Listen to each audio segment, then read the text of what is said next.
Perception controls biology, because how we see life determines our behavior, controls our genes, and can even rewrite the genetic code. You're not a victim of your genetics, but you are responsible for what unfolds in your life. What you believe creates your life, on the inside and on the outside. I will show you where you got your beliefs from, and I will explain why it's very difficult to change your beliefs. Even when you talk to yourself, it doesn't work. I will give you the neurological reason why it is difficult, and then I will show you how easy it can be to change a belief. Perception controls life. No two people see the world in the same way. They have different perceptions. But let's do a perception test. I will show you two surface areas that are not regular. You must, with your mind, see which is bigger. Which has more surface area, Europe or South America? Calculate in your head the surface. The answer is South America is 2 times larger than Europe. This is the Mercator map. It was made by Germans. Where did they put Germany? Deutschland is in the dead center.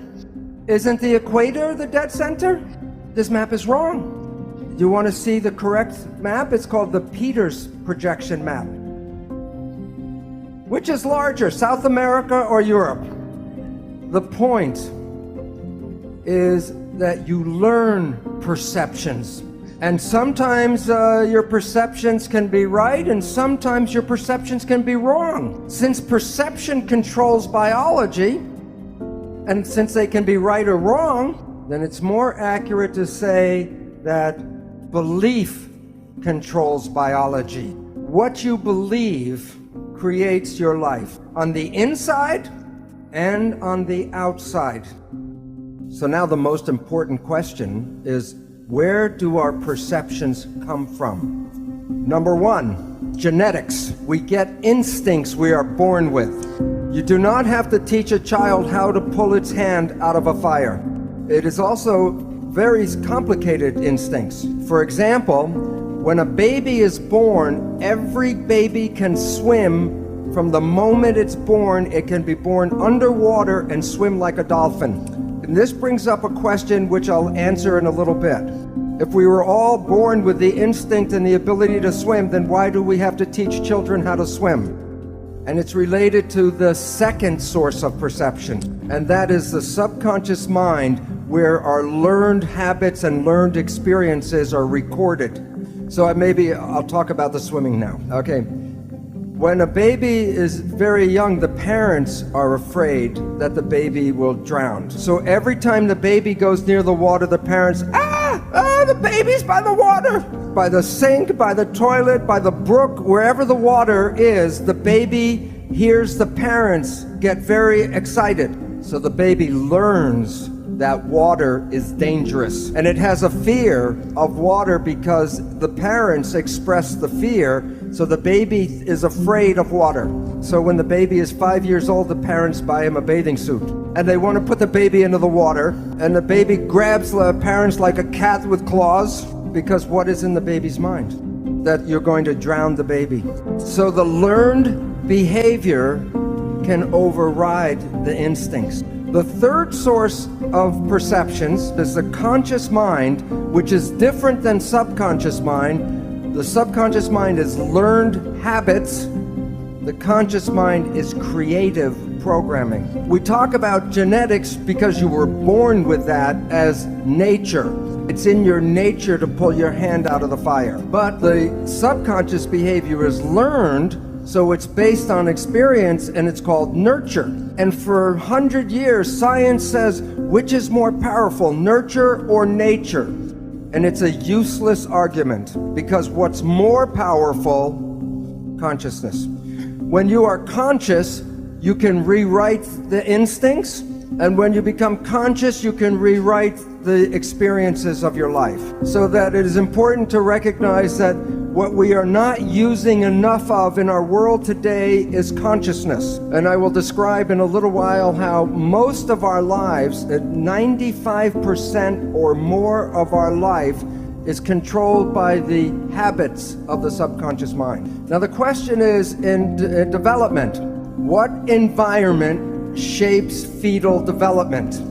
And the reason why the environment is important, as I showed you in tissue culture, the fate of the cell is controlled by the environment in which the cell lives. Whether it's just one cell or billions of the cells in a fetus, it's still the same response.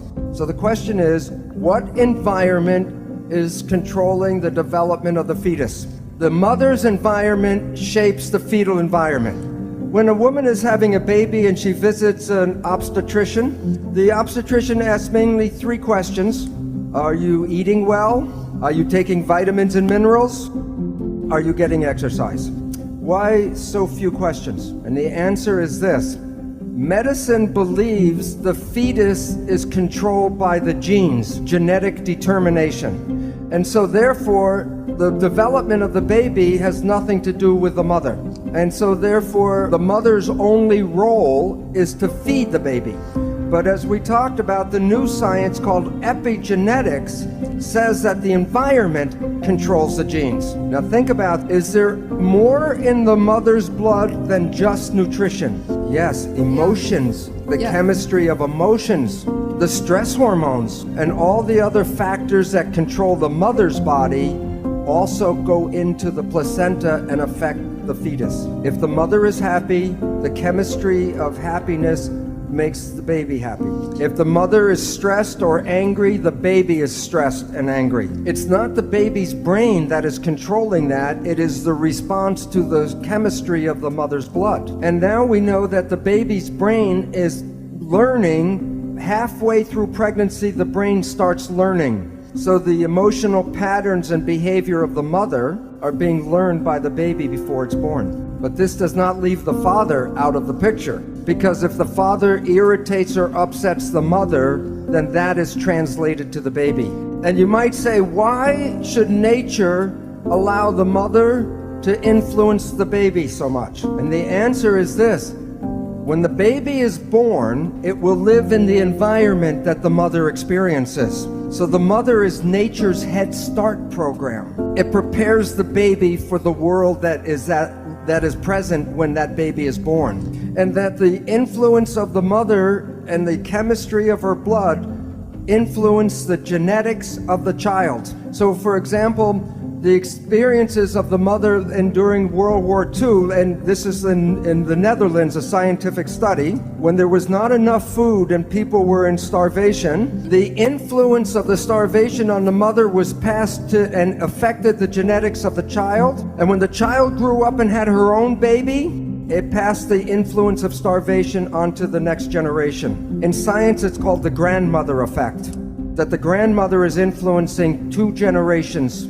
As I mentioned, medicine has said that all the development is just controlled by the genes of the baby, and that the brain and the nervous system of the fetus doesn't really work until just near birth. This is now proven to be totally wrong. That the baby, as I mentioned, is learning by midway through pregnancy. It's learning now. So if the father talks to the baby through the abdominal wall, the baby will learn the voice of the father.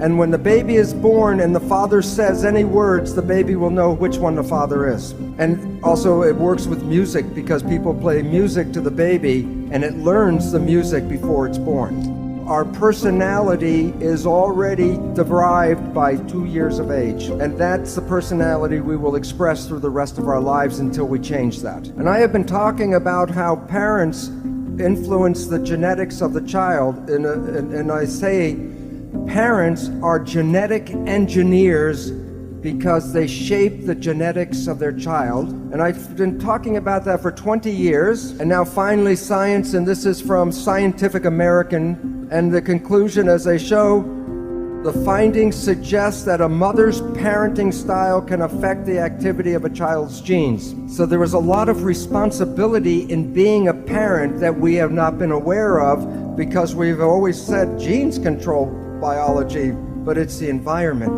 that controls biology.